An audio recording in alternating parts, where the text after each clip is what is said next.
We back. It gets real busy in here. We get all types of folks to come through, a lot of celebrities. And you know what?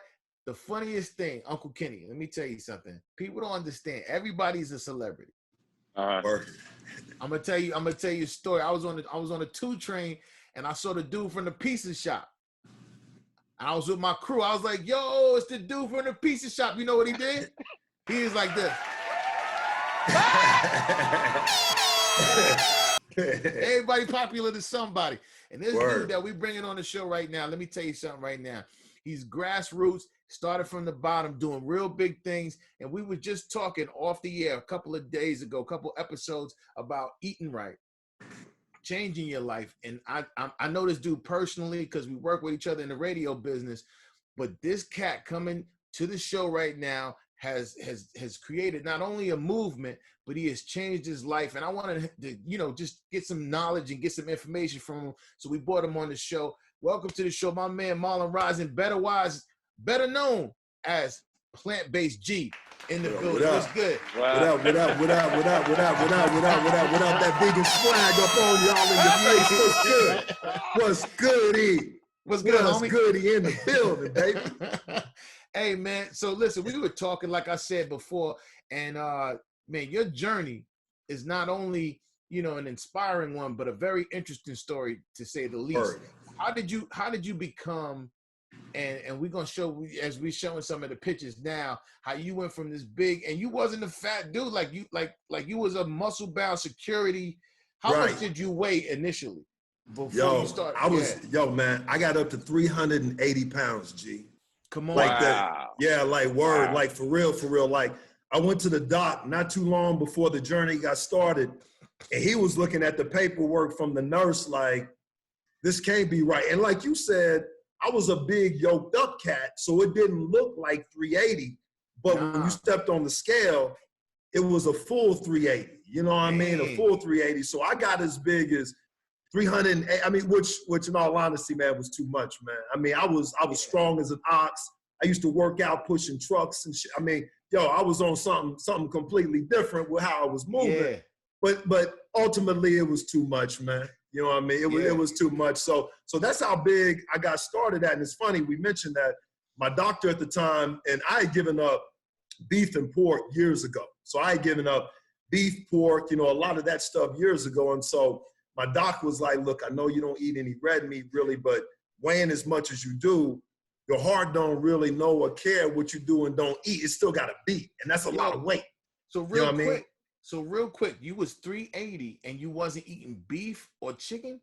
I was eating, here's what I was eating. I wasn't eating beef or pork. I would eat chicken, turkey, and fish. So I got up to that size, eating all of that. And real talk, I mean, this whole journey has taught me so much about food, period, where I thought if I was doing, fish, turkey, chicken, all the lightweight, quote unquote, lightweight stuff, I'd be good.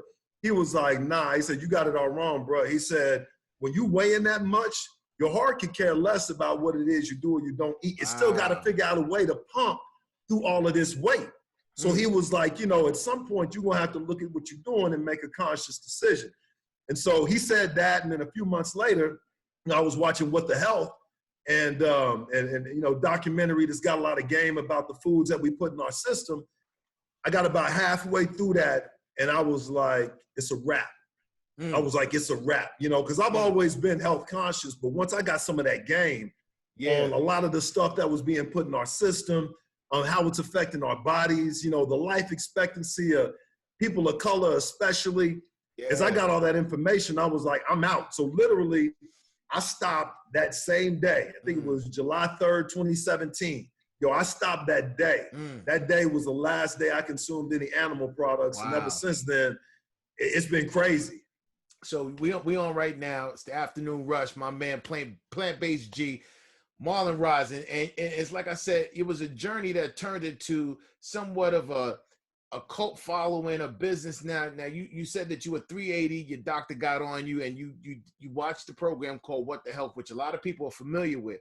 Right. And it started the wheels moving and changing. Now, I mean, bro, you got a following like none other. Are you helping people on their journey? Do you have clients?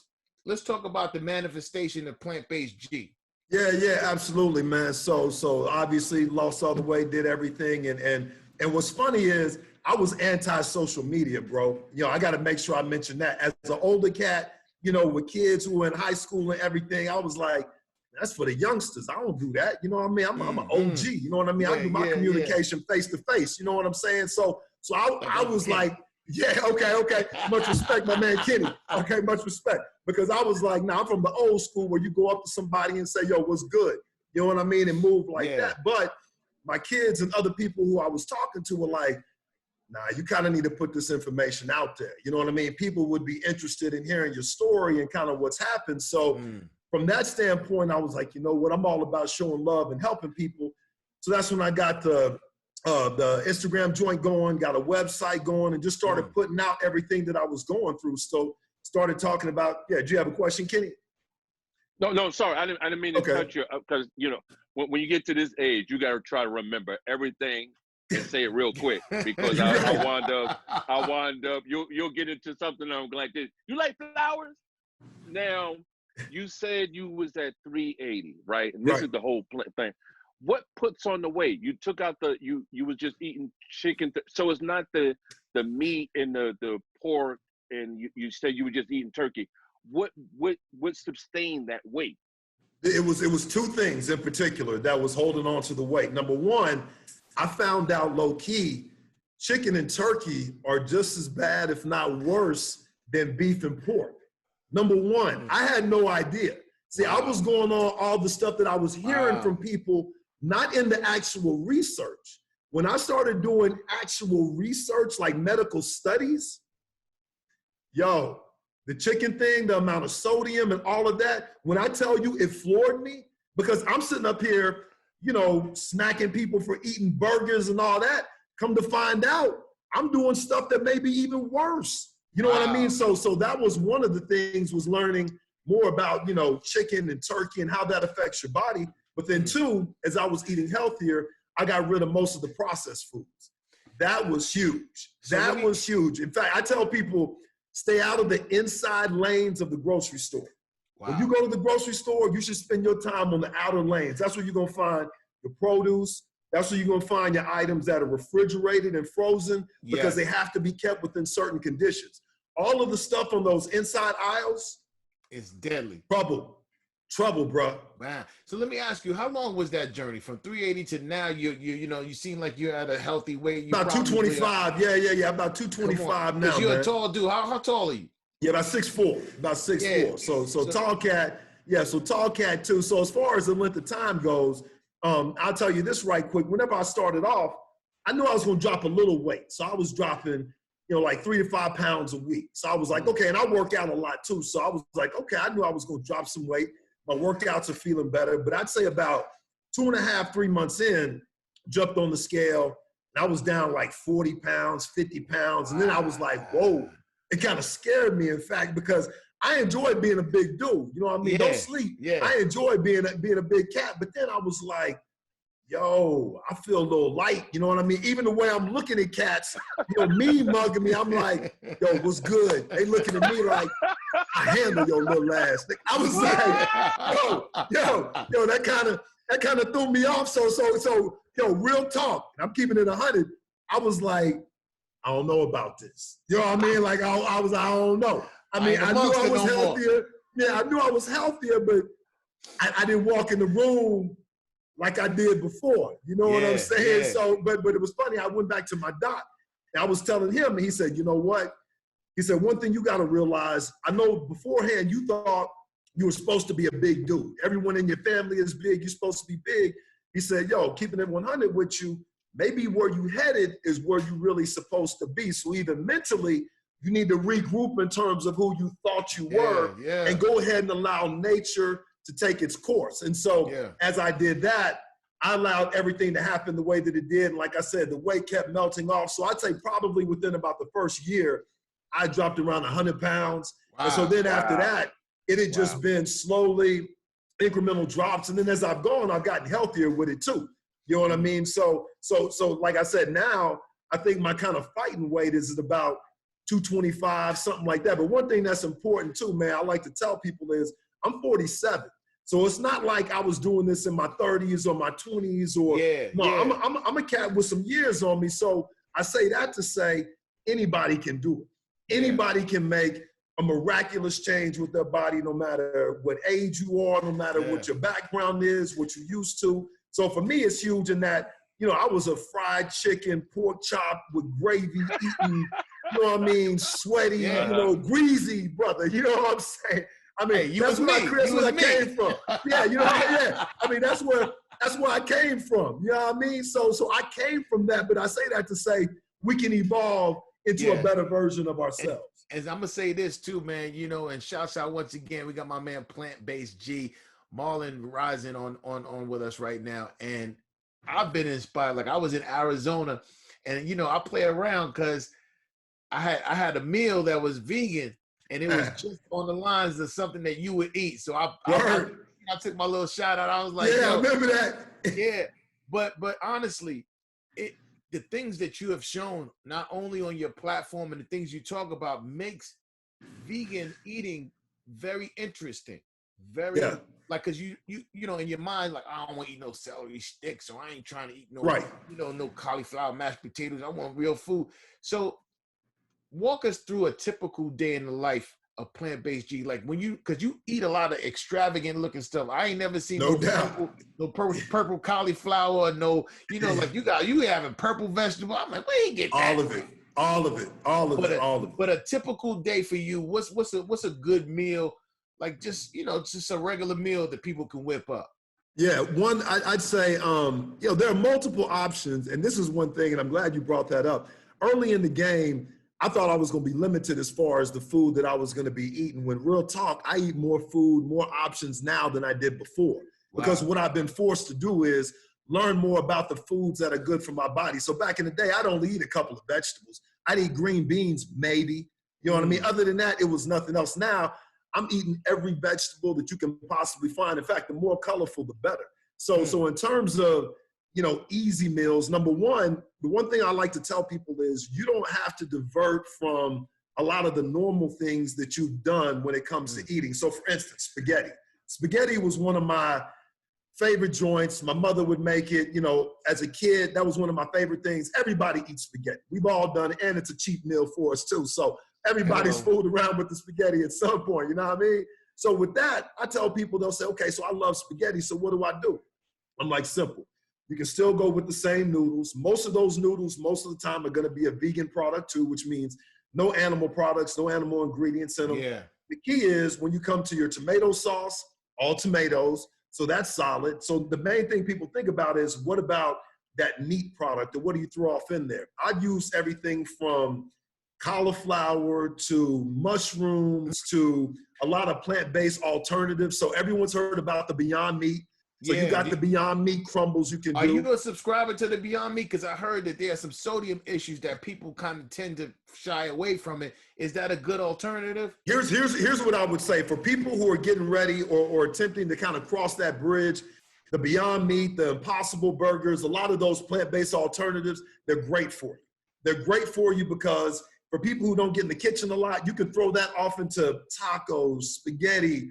You can make hamburger patties out of them. You can do so many different things. Chopped steak. You can do a lot of things with those. So for people who are looking for an easy way to transition, it's great. And I'll do those products on occasion, but I don't do them too often because for me, it's more about the health side too. So that's why, and you've seen a lot of the stuff I put out. That's why I do a lot of cauliflower. I do a ton of mushrooms. In fact, with the mushrooms, I'll make, you know, people will be like, yo, that look like pork chops. I'm like, exactly. I'm like, and it tastes even better. And the fact that it's a vegetable, and I do it with freaking rice and gravy and yams and all, yo, I mean, you see my stuff, man. I'm gonna tell you this, bro. Before I knew you, I thought there was one mushroom. There's like 18 different mushrooms on the planet. There's like 800,000 mushrooms. Exactly. You hit the nail on the head. There are so many mushrooms. Dude, I be getting mushrooms, making shredded, you know, chicken dishes and tacos and pulled pork type of concoctions. You can do anything with the mushroom, man. But so two questions. And a lot of times when people go to, we'll clear up. What's the difference between a vegan and a vegetarian? And the second question is, yeah, that is a good question. The other question is, a lot of times in the transition of vegan and vegetarian is expensive. Right. Right. So what's the difference between those two, and can it be economically to make the transition to? I appreciate the question too. Number one, as far as vegan and vegetarians go, vegetarians will still consume eggs, milk. They'll still consume dairy products. So that's the difference between vegans and vegetarians. Vegetarians, they still consume dairy products. Vegans, we've cut out anything that has any association with animals. So it doesn't matter if it's from an animal's oil or even using different animals as far as coloring different foods.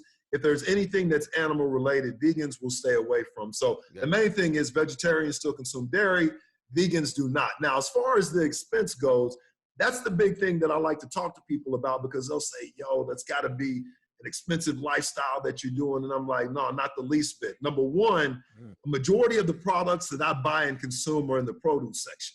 So when you're talking about produce versus anything that's processed, produce is less expensive than anything that you can find out there, especially if you're willing to go to a farmer's market, if you're willing to shop like that, if you're really, truly, trying to get to the root of how we're supposed to shop for our food, being a vegan is less expensive than anything I've ever done. So a majority of the foods I get when I go to the grocery store, I'd say at least 70 to 80% of them are going to come out of the produce section. So I can go into the produce section and purchase enough items to take care of maybe 3 or 4 meals that week, walk out of the grocery store spending 40, 50 bucks sometimes. You know what I mean? Now, the key is it's about our mindset, because I was this way before, because I was thinking, okay, in order to be vegan, I'm gonna have to eat more food, and I'm gonna have to eat things that I'm not familiar with and I don't know about, and that's probably gonna be expensive.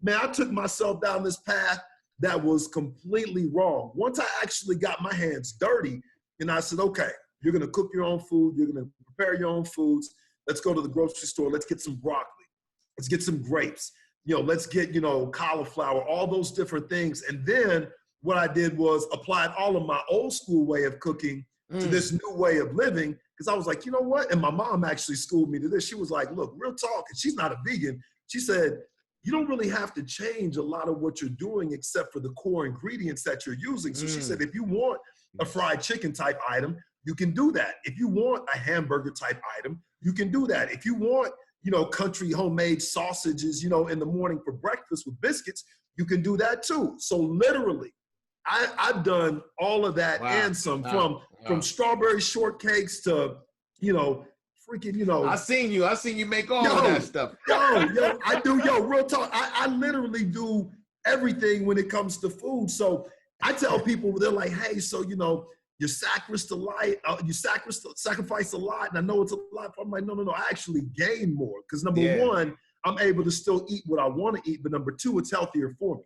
So just from the mental side of it, when I'm going in on this food, I never feel guilty. I never feel like I'm doing too much. I always feel like you're doing what you're supposed to be doing. I got a plate full of plants right in front of me. You know what I'm saying? That's what's up right there, bro. So thanks again, bro, because I just really wanted to get people to understand, like, the fear that we have, like Kenny even asked, with the financial situation and how you can go about it. Your journey is amazing, bro. And you've always been a good cat, but it just turned you into this entity, man. I'm proud of you, first of all. Much love, yeah. We want to definitely help people get on board, because it's absolutely something that everybody needs, but our people especially, we need to know that there's some healthy alternatives other than what they're giving us. We're right quick, I want to say this too, because I'm glad you mentioned the whole thing about our people too. 2 things in specific when I'm talking to people of color. Number one, lactose intolerance. When we talked about dairy as far as vegans, and most Black people have an issue when they consume any type of dairy product. Let's say, my stomach hurts after or whatnot. 2 components to that. Number one, we're not lactose intolerant. We're not baby cows. So when people say they're lactose intolerant, I'm like, no. We're not baby cows, which means we weren't supposed to be drinking a cow's milk in the first place. Yes. So when we say I'm lactose intolerant, nah, bruh, you're not a cow. That's why that milk makes you feel like that. You're poisoning yourself. That's just keeping it 100. You know, so I'm like, I'm not a cow. So why is it supposed to make me feel good? You know what I mean? So that's the first thing. And then secondly, especially to my brothers out there as we get older, still trying to be active as far as the bedroom situation goes and all that, easy solution. Eat foods that keep your blood pumping to your heart. If you eat the kind of foods that keep your blood pumping, there's no issue in the bedroom. If you eat those foods that are gonna stop the blood from pumping, which is gonna be a lot of the red meats, all them situations, you're gonna have a problem and you're gonna have to seek outside resources. You know what I mean? So for me, you know what's so funny? Did you get that, Kenny? Yeah. It looked like your blood then. The thing that's supposed to help you eat it. Okay, let me say that one more time. The thing that's supposed to help you eat it. You gotta. Yo, exactly. You gotta do right. You gotta do right. Definitely, bro. So how can people find you, bro? Yo, you can actually, I'd say best place to check me out, go to Instagram. Instagram handle is plantbasedg.life. That's plantbasedg.life. Also my website, plantbasedg.life too. I've actually got a cookbook. It's on the Instagram joint too, so you'll have to check that out. But for anyone who has any questions, I'm more than happy to help you out as far as the journey goes, living a healthier life. Definitely. Yo, Marlon Rosin, remember the name? Because he's going to be on everything, and then I'm going to be yeah, I put him on my shelf. But no, dude, keep doing your thing, man. And I'll be, reaching out to you, and I'll be seeing you soon. But thank you so much. And if you got a book or anything else coming up, please holler at us. We'd love to have you on. Definitely. I got a new one I'm working on now, so I'll reach out. We'll definitely chop it up, man. That's pleasure meeting you, brother. Much love, Kenny. Much love, my man, Rudy. Appreciate the love, my brother. Hey, thank y'all for joining us. It's the Afternoon Rush. We'll be back with more show. That's my man right there, Plant-Based G. Word up. Thanks, bro. Yo, it's the Afternoon Rush. What's good? It's your man, Rudy Rush, once again in the building. The hottest new podcast in America. If you don't have it right now, follow me at Rudy Rush. Also, follow my co-host. He's always here. He's my uncle. I got to have him. My mama says so. It's Uncle Kenny, Big Kenny Williams in the building. What's up, Kenny? How you doing, brother? It's all good, man. How you holding up, man? Man, good. Maintain it. As long as I stay, keep my ass in the house. So let me tell everybody out there, this is exactly what he said about 15 years ago before he went to prison. So, so he may not be with us in the next episode, but no, thank you for showing up for work today, Kenny. I hope everything is really all right, because sometimes when you say it's good, it's not really good. But listen, we always have special guests on the show, and this one young lady, we love to have female comedians, because you know what? There's no holds barred. They always give you the real, as they do on stage. So this young lady joining us, she's from the great state of Florida. They've given us so many great things, like pedophiles and bad voting systems. But you know what? she's gonna be here to change the game for us. Big shout out to my girl, Kat Mahoney, who's in the building right now. Welcome her to the Afternoon Rush. Hey, Kat, what's up? What's up? I am so happy to join you guys today. And I will tell you, even though I am from the shitty state of Florida, at the moment, I'm originally from New York. So okay. I've done all the recon work. Don't come. It's fucking awful. What part? I'm about 40 minutes from Tampa. Oh, okay. Mm-hmm. Yeah, Tampa. They got a lot of strippers that live in Tampa for whatever reason. That's like the haven for major like headlining strippers around the country. They all live in Tampa for some reason. Oh yeah. Yeah, but the thing about Tampa, well, how do you not? But the thing about Tampa strip clubs is if you go to the ones in Tampa, in Hillsborough County, you can't do full nude, full bar. But I live in Pasco County, where they said, hold my beer with them stupid rules, and you can see everything and be drunk as fuck while you're looking at it. So if you want to go to strip clubs, you come to my county. So now we know that Kat is actually not suffering during the COVID. She's working as a stripper on the low. Hell yeah! Hell yeah! Hell yeah! Listen, I talk about it. I'm gonna get all the PTA moms together, and we're gonna do a weekdays special while the kids are in school, so we don't have to pay for babysitters. You know what I mean? Now, you know what? You know, it's funny you should mention PTA because, you know, Uncle Kenny and I, we were talking. And Kenny, you know, Uncle Kenny, his children are grown. I have 2 kids, a 14-year-old, well, soon to be 14-year-old, and a 4-year-old. So we're dealing with COVID and them going back into the school systems. And now I know that you have children and they're going back to school. Are they in school or are they homeschooling? My daughter is now, she's doing what's called Zoom school. So the teachers are literally teaching a class full of children and the kids are at home on the Zoom. So wow. Yeah, it's crazy. It's insane. And you know, something really crazy happened the other day. I forget where it was out of, but there was a Zoom class and one of the kids was just playing with a Nerf gun. And the teacher recorded it and sent it. And I think he has a freaking arrest record now. Like he's charged. Wow. Did you guys read about that? Yeah, I heard about that. It's so many different things that are going on. Even if you look on the internet and you could see, like, there was one kid who was doing his homework, but his mama had a big old titties on the desk. Like, you better, like, it's so much, it's so many distractions. And there's so many. Yeah, it's so many bugs that are happening right now with this whole situation. One, I know you saw this one, Kat. There was one where this dude's brother jumped on and he was in school before, so he must have graduated, but he was cursing the teacher out. She's like, "You're gonna get your brother expelled." He was like, "Fuck that! I don't give a fuck. I'm out of school." Like I got my piece of paper. Yeah.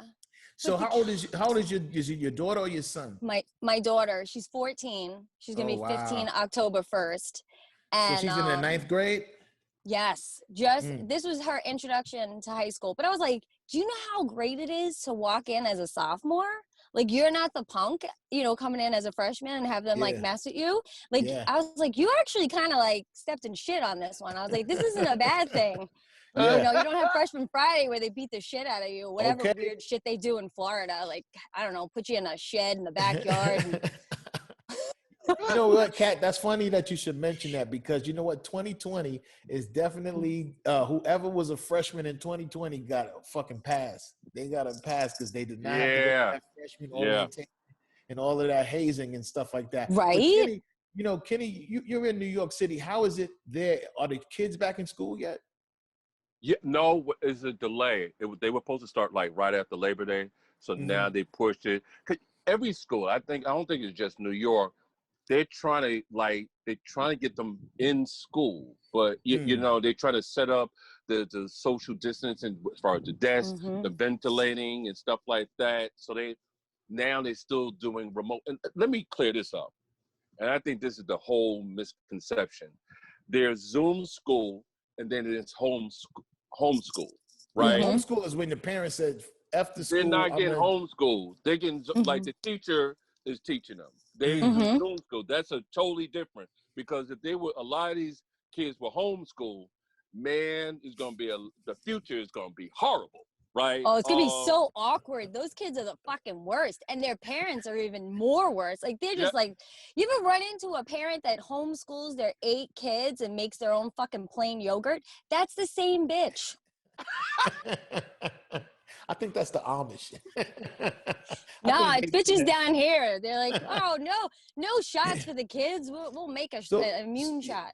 So let me ask you, so as a parent who works in the comedy field, like, how have you found the COVID, you know, with everything closing up at first and now there's some soft openings and there's some like things kind of like, you know, like there's 50% capacity. Have you found it hard to be a comic? And if so, how did you find time like to make money during this time? I didn't make any money, but because I do have a small business, I was able to get a little bit of the government assistance to get me through it. But I did perform 3 shows during the quarantine, which was very strange. I got this weird window, like right as they were just about to shut everything down. And I was able to do 2 sold out shows, and we had so much fun. But in regards to COVID, the problem is in Florida, like New York, you guys did it right. I watched the press conferences daily, and they were on it to stop it, so we could get through this because they knew they were at the epicenter of it. Florida does not give a fuck. They don't give a fuck about the kids. They don't care. They, you know, it's New York. I grew up super like poor. I grew up on, you know, on the system. So I know that that's the only time sometimes kids get to eat, you know, because there just isn't food at home or they're not safe at home. So school turns out to be like something really awesome for them. But unfortunately with this, it's like we have to put all that shit aside and make sure that we get through this because history repeats itself. And the virus, like the Spanish flu in 1918, New York, I think Philly, Chicago, all the big cities at the time were like, we're just gonna go ahead and walk this. Yeah.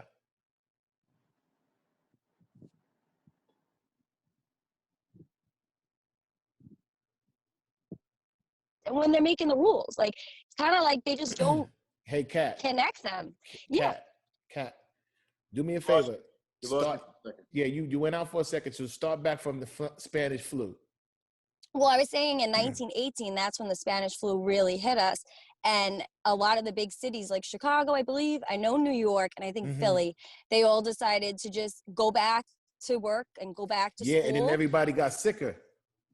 And then it like wiped everybody out and it was just tense. And I mean, I followed the New York stuff because I'm from there and I was really curious to see how they were going to handle it.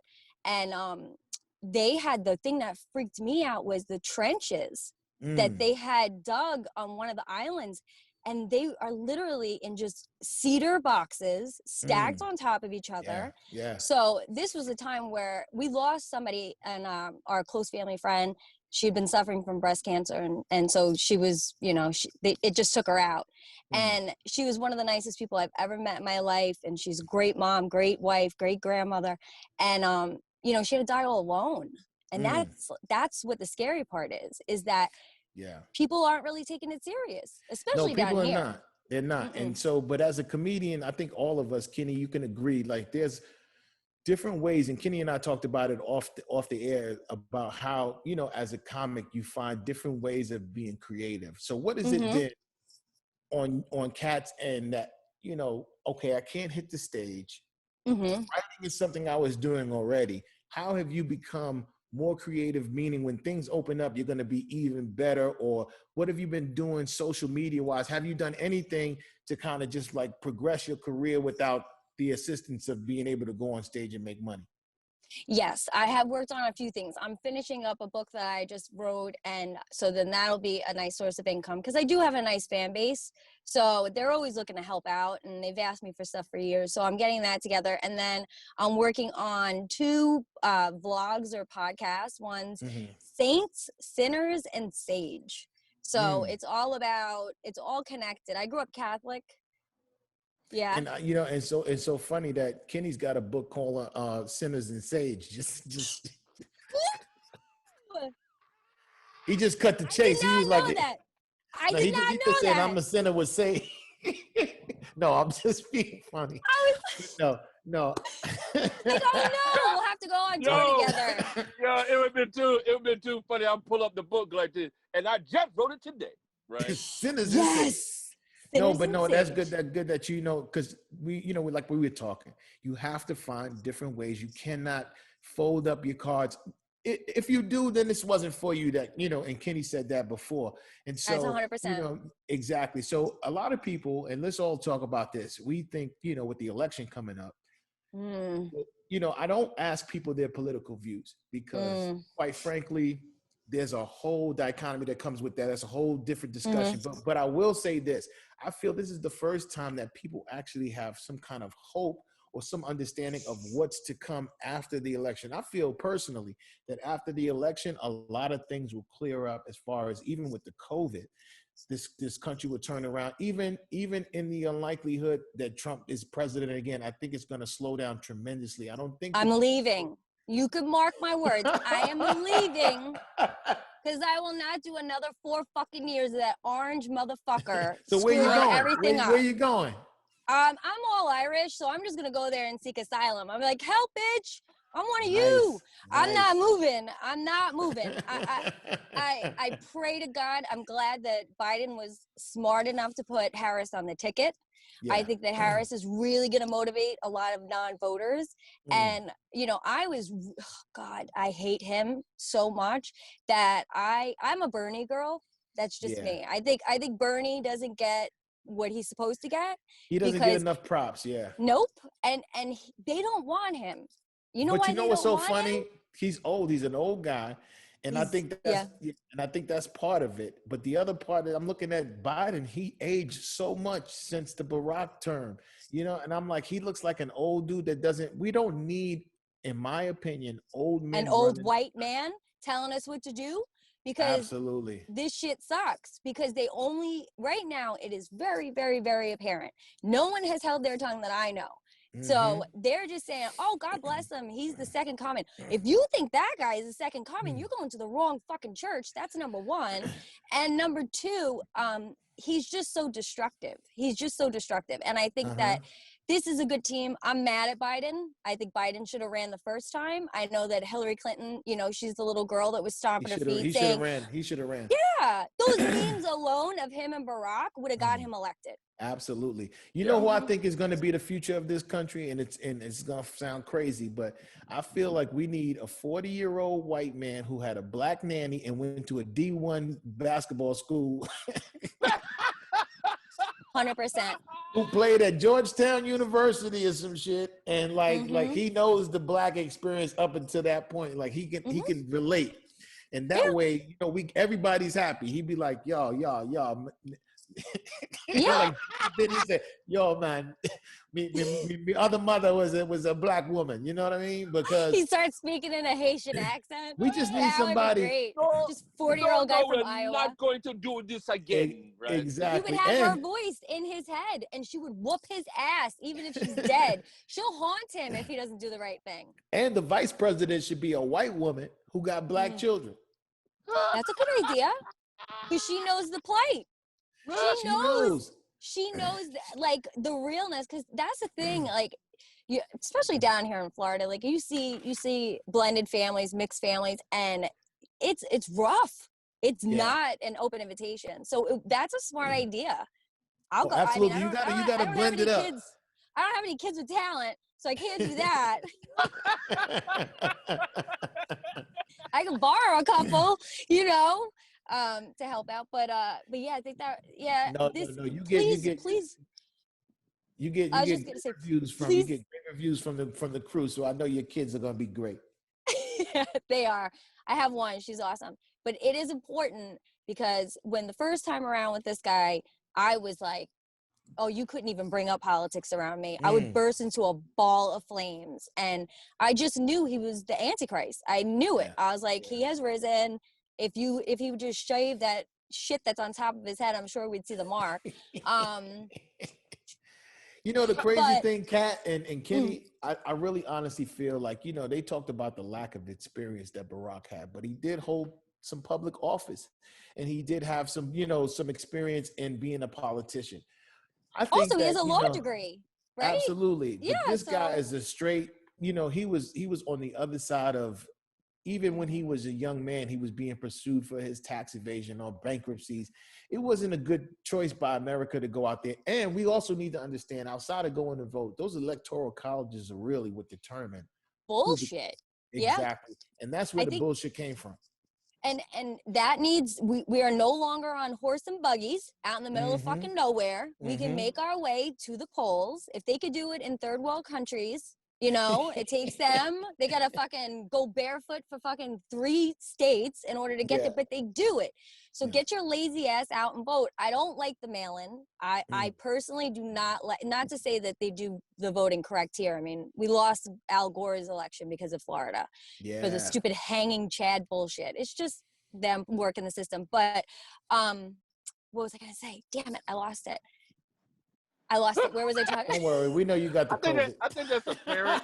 It's something about a parent. We be on there. If we don't grab it. Look, she just thought about who asked I need the bus. Somebody. Yeah, I was like, shit, did I not unplug the iron? No. But no, Kat, definitely, I'm with you 100%. I hope things will get better. And definitely, I would love for everyone to get your information so they can check out some of your comedy and catch up with you? How can people reach you? I'm definitely on Instagram more than any of the social media platforms. So it's at Maloney Comedy, and that's for Facebook, Twitter, and Instagram. My website is catherinemaloney.com. And you can also go on YouTube. There's some videos there. But I did remember what I was going to say. So the reason why I do not trust mailing in your ballot is because the Cheeto has since put in the head postman. He has put in that spot. So as we've learned in Georgia from the last election, you know, Abrams lost because he worked the system. The current governor was like, I'm going to see over the elections. Motherfucker, you're in the election. Yep. Surprise, you won. Yep. So, and then they just saw some FedEx trucks drop a whole bunch of ballots in a parking lot. Just left them there. So go out to the polls. Go out please as a go team. to the polls. Take the day. Take the day. Make it a day. Like I volunteer. I do phone banks for my local guys. I always do the phone banks for the presidential. So I worked on Barack's too, and then Hillary's. But first I was on Bernie's. But it's just important. Like walk it like you talk it. If you're upset about what's going on right now, you need to make the change because this shit is on us. Absolutely, Kat. Thank you so much for that. Thank you, guys. So make sure y'all go out there and make sure you do your part. Vote. Don't mail in your ballot because they throwing that shit in a lot across the street. His boy is running that shit. You know it's shady. Like no, they cheating. But you know what? I can't lie. If I had somebody in a position, I'd be like, what you about to do with the ballots? Yeah. You know, but definitely we need to take it serious and have some fun. But Kat, where can they find you? At Maloney Comedy. All at the Maloney social Comedy. Mm-hmm. Yeah. And don't forget Kenny Will Comedy, me at Rudy Rush. Thank you so much for joining us. Will you stick around? Because we got Rudy Rules coming up. We want you to sit in with us. You want to hang out for a little longer? Yeah, totally. Got a few more minutes? All right, yeah, cool. Sure. That's what's up. Hey, we're going to come back with that. Rudy's Rules on the Afternoon Rush. All right, y'all, we back to Afternoon Rush. Rudy Rush, Uncle Kenny Williams in the building, and we got Kat Maloney in the building. She's going to hang around for Rudy's Rules. So, Kat, you're going to hang out with us, and let me just explain. This is what we do. This is just an observation that I have, and these are things that happen in the world. So, we're going to have some fun, and we're going to talk about it. You with that? I'm with it all day. So, here we go. Today in Rudy's Rules, we got things that are usually said after sex. Ooh. All right. So listen, everybody out there, everybody has had sex, or maybe you want to one day, but you know what? These are things that are usually said. All right. Now, sometimes I don't know if either one of y'all heard this, but I've heard this a few times. Okay. That ain't make no sense. Now, by the look on Kat's face. Over and over. It's not a good sign. So that's one thing that you may have heard. Another thing that you may have heard after sex is, feel my chest. Is my heart supposed to be beating that fast? No. Now, what is the age category?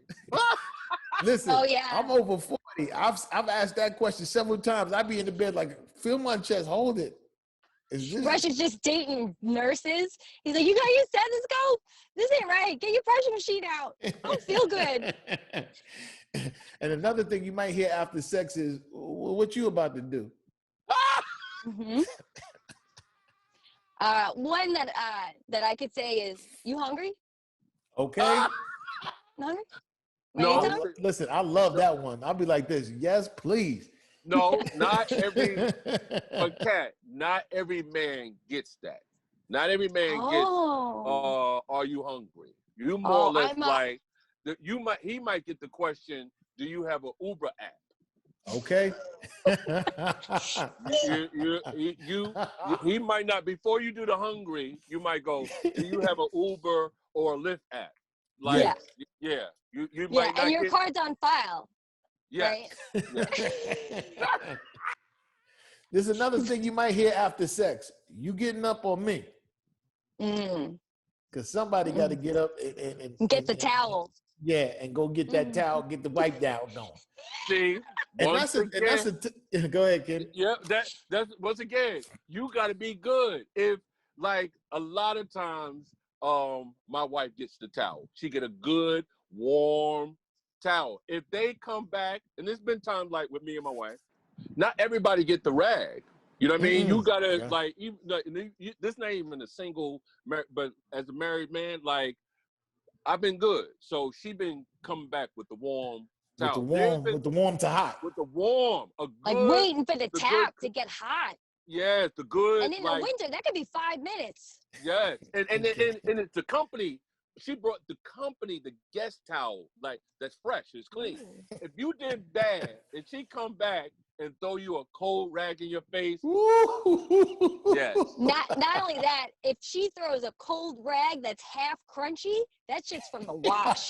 Yes, and you go and you sit there and go, whose crunch is this? This ain't my crunch. I hope it's mine. That's what you're saying. I hope it's my crunch. Oh my God. So listen, those are some of the things that you may have heard or you will hear soon enough in your relationship. If you're having sex, those are things that you'll have to have the sex. Hey, Kat, thank you so much.